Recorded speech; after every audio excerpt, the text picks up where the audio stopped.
Swinging open her front door, the only thing brighter than the Sydney morning's unexpected sunshine is Jessica Rowe's beaming smile.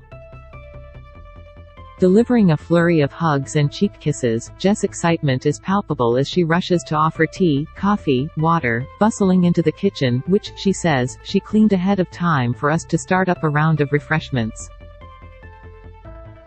It's a gorgeous, open-plan living area that feels light and clutter-free. But look closely and it's not hard to spot the influence Jess has had on the decor. A cluster of kitsch cat figurines adorn a shelf in the butler's pantry. Her own devoted menagerie of pets, 2 cats, 1 dog, trail her as she wafts through the room. Vibrantly colored cushions plump up the velvet armchairs in which we settle down to chat.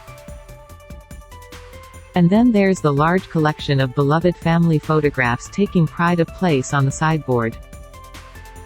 Prominent among them is a picture from a Christmas photo shoot she, along with Channel 9 newsreader husband Peter Overton and their 2 daughters, Allegra and Giselle, took part in for the weekly back in 2018. She's done, she guesstimates, about 10 shoots for us over the course of her career, including one for the cover in November 2004. But this picture, and the one we're preparing to take today, are particularly close to her heart. I had it framed because I love that it sums us all up perfectly. Petty is there going, okay, I'll wear this daggy Christmas jumper, and I am in a gown throwing glitter and the girls are all oh. She says, pulling a face of mock embarrassment. Can I just say that when I was asked to do the Christmas cover this year, I got all teary because it's such an honor. I cannot tell you what this means to me. I love the weekly and have since I was a little girl. The Christmas issue is always so beautiful, so being on the cover? I really can't believe it. Thank you. If at this point you are thinking that Jess is laying it on thick, you'd be mistaken.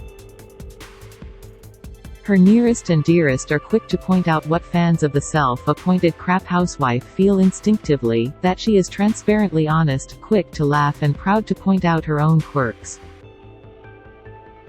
She is curious about others and non-judgmental to a fault. She is, says her best friend Denise Drysdale, or Niecy as Jess calls her affectionately, able to be summed up in a single word, joy.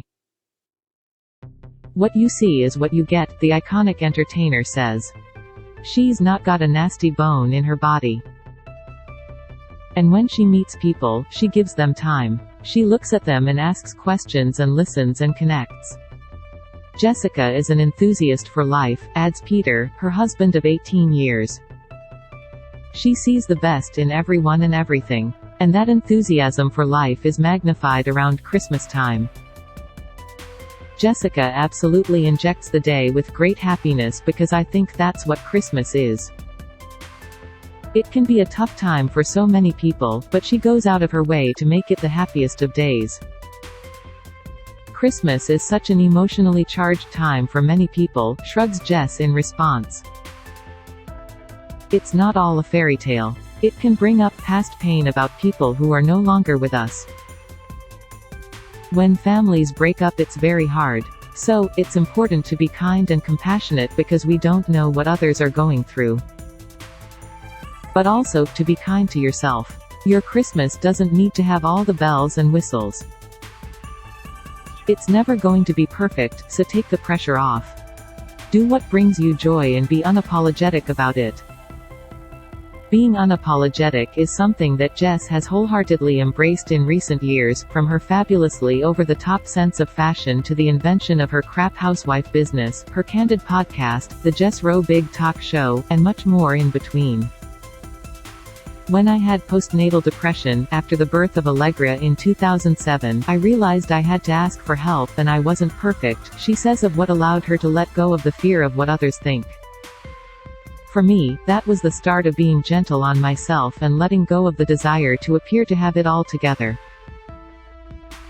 Of letting go of that talk of, you need to do this, you need to do that, you're not good enough, you're a failure. And then embracing my imperfections and reveling in them and finding the joy in that. I am lighter and I don't take myself so seriously. It's this attitude to life which saw her form such a quick bond with her former Studio 10 co-host Denise. The pair had dressing rooms next to each other when the latter joined the show in 2016. They quickly realized a shared love of the ridiculous, and before long they'd ditched their individual rooms to get dressed together and extend the laughing session. Then we would be laughing on the show, and it would go to a break, Denise recalls. They would come back from the break, and we'd still be laughing. Finally, they separated us like kids at school. They won't be able to muck around as much if they're separated. We just found the fun in everything. Both acknowledge it's rare to meet such a close compatriot later in life. Even rarer to keep one when separated by distance. While Jess is based in Sydney, Denise calls Surfer's Paradise home. But regular phone calls and visits keep the bond alive, as does their ability to egg each other on to greater laughs in the process. On Denise's last visit, the pair ended up performing an impromptu demonstration of Sard Wonder soap at the local supermarket after a fellow shopper overheard her extolling the virtues of the product to Jess. And back in 2018, when they realized there was no marketing budget for their podcast, One Fat Lady and One Thin Lady, they came up with their own idea to get some public promotion. Armed with a video camera, Jess dressed as a pea pod while Denise slid a cast on her arm. "We asked people, 'What do we remind you of?' and filmed it. It was hysterical," she recalls with another peal of laughter. After an older gentleman told Jess she looked beautiful in her green pod costume with oversized peas sewn on the front, Denise came up with a great idea for her friend. She should wear it in bed that night, she told Jess. And so, sweltering in the polyester suit, she hid under the covers, giggling on the phone with Denise as she awaited Peter's arrival home from reading the nightly news. Sighing with relief upon hearing the door finally click open, she called seductively, "I am in here," whipping the sheet off for her bemused husband as he entered the room. "We are very different people," Jess says with a smile. "But our moral compass is the same. The things that matter most to us, compassion, family, and being a good person, that's the glue of us. I am flamboyant and petty says to me, 'Oh pussycat, the older you get, the more eccentric you get.'" Which is true. Petty is very conservative in his approach, his outfits and things, but it works because I lighten him, and he grounds me. He is my rock and I know that I can forever count on him. Her sense of humor, Peter says, is definitely one of his favorite things. But he adds, "What I admire about Jessica the most is that she is happy in her own skin, happy with who she is. She lives her life the way she wants to, not how others think she should. I love that she's complete with who she is. For a lot of people that's a really hard place to get to, and that rubs off on us as a family, without question. And I see it in our kids who have a great compass, a great self-belief and integrity as young women. I know that comes from Jessica. And I hope from my character as well. I look at my daughters and I marvel at them," Jess tells us now. "I think they are such extraordinary young women, and they teach me so much. To see them becoming the young women they are makes me feel so incredibly lucky to be their mom." 13-year-old Giselle, Jess proudly says, is my eco-warrior. She has an Instagram account, EnviroG, which she set up a few years ago with recycling tips and all this sort of stuff. She's on the environmental committee at school and advocates for so many things.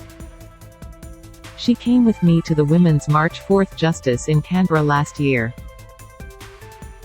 She has taught me so much about the environment. She's amazing. Meanwhile, eldest daughter Allegra, 15, has taught her invaluable lessons in kindness and compassion. And being less judgmental, Jess adds. She is so compassionate and accepting. She's also a budding entrepreneur. As keen a fashionista as her mother, Allegra has started a side hustle where she rents out her favorite dresses. It's smart, says Jess. Because when you are going to parties and things as a teenager, you haven't got the money to be buying an outfit you are only going to wear once or twice. I think it's fantastic. As the girls arrive home from school to take part in a special photo with their mom, it's clear the bond they enjoy is close. Confident and self-assured, the pair are naturals in front of the camera, something Jess says she definitely wasn't at that age. As a teenager, she recalls, she had terrible acne. Her self-confidence was so shaken by it that she would only speak with her hands covering her mouth and as much of her face as she could manage. I wondered if I'd ever get kissed by a boy, and I put a lot of pressure on myself at school to do well, she adds. Also, during that time, my mom was diagnosed with bipolar disorder. She wasn't diagnosed until I was about 10, and during my teenage years there were lots of times where mom was unwell and in psychiatric hospitals, so that was incredibly difficult. As a teenager, you are more selfish, so I was all very wrapped up in, it's not fair. Why is this happening to me? Where it's no one's fault. It just was what it was. I remember, during the HSC trials, Mum was very unwell, so she wasn't home. It was difficult. When she failed to get the HSC mark and entry to the university course she was hoping for, Jess was crushed. But in the typical style which would come to mark her life as an adult, she pivoted and learnt to embrace the positive, taking a year off before enrolling at a different university. Today, she knows that the fork in the road was what led her to the happy place she is in now. I wouldn't want to go back to being a teenager, but I always felt very loved, and I have an incredible relationship with my mom, as do my girls, Jess says. They call her Marmy, and she is just brilliant with them in terms of the conversations and text messages they have with each other. Mum is the smartest, wisest and strongest person I know. It was her mother, Penelope, who sparked both Jess' love of reading and her passion for crafting. During one school holiday, Penelope sent Jess and her two younger sisters to a sewing camp where they made individualized Santa sacks from Hessian bags. Every year, Penelope would thoughtfully select a new book to place into each of their sacks, one she felt each individual child would most enjoy reading. It was always very exciting, thinking, what has Mum picked for me to read? I remember peering into my sack under the tree. For me, the smell of Hessian combined with fresh Christmas tree is the smell of Christmas. That and mangoes at breakfast, the sound of shrill cicadas and the feeling of bright sun and salt water on your skin is my kind of Christmas memory. While her parents divorced when she was young, Jess didn't have to battle either a nasty fallout or the prospect of a split Christmas. The girls would spend the day with their mother, usually a casual picnic affair at nearby Nielsen Park with a sea dip, while seeing their dad on either Boxing Day or Christmas Eve. They were incredibly grown up in how they handled things, she says with a smile. We weren't made to feel either guilty or torn. I think it's so important for kids that grown-ups behave like grown-ups and realize it's not actually about them. This year, Jess says, they will be hosting the Overton clan in their home. Last year, they had her family there. The pair alternate each year. But I reckon Mum will still come and have Chrissy here with all of us, she says. Mum has made our girls Santa sacks that they still love, so we'll open them together in the morning and have mango.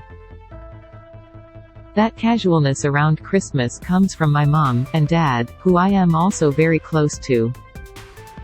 Being a crap housewife, it's not about what dishes I am going to prepare. Everyone will bring something. I'll make a pav, that's one thing I can do. Someone else will bring the turkey, someone will bring seafood, someone else salads, and everyone will bring wine and champers. It takes off that pressure. And as for her plans in the new year, Jess is open to all and any possibilities. Already she's preparing to release a Crap Housewife cookbook in January, in collaboration with The Weekly, as well as continuing with the podcast and her long list of speaking engagements. People ask her why she's decided to do one or another thing in her jam-packed calendar. My answer is always, why not? She says with her signature smile. Give it a crack, because what have you got to lose? Something I've learned from doing my podcast is that courage is contagious. It gives other people the courage to think they can give things a crack too. Tune into Christmas with the Weekly, Friday the 9th of December at 7:30 p.m. on 10 and 10 Play on Demand. You can read this story and many others in our special Christmas edition